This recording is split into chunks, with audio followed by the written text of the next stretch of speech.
Hi guys!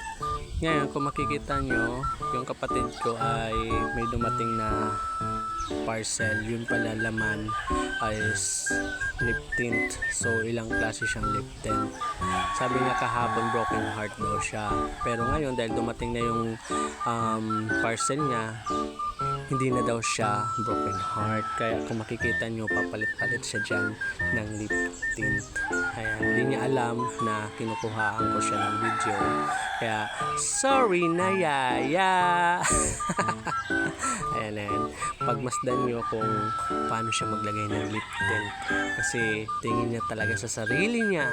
Gandang-ganda. Pero talagang maganda naman tong kapatid kong ito. Kahit yan maitim, kahit yan anak ni Obama.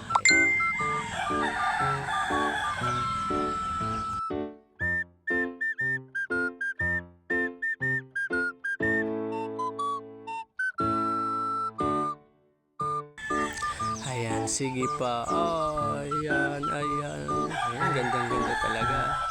Ayan may pa-smile pa siya. Ayan, kasi sabi nga dyan, masyado daw malagkit yung lip tint. Sabi ko baka kakugluyan or red cement. Bulaga.